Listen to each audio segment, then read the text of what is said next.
امشب آسمان کابل لبخند زده. پرچم سیرنگ ما با غرور در باد می رقصد.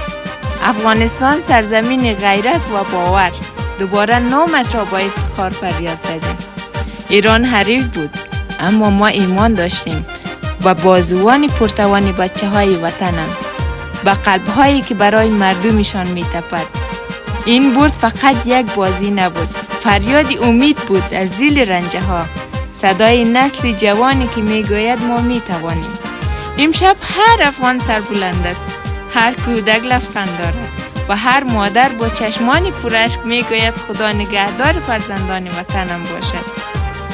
بچه های افغانستان پیروز شد، نه فقط در میدان بلکه در دل همه ما.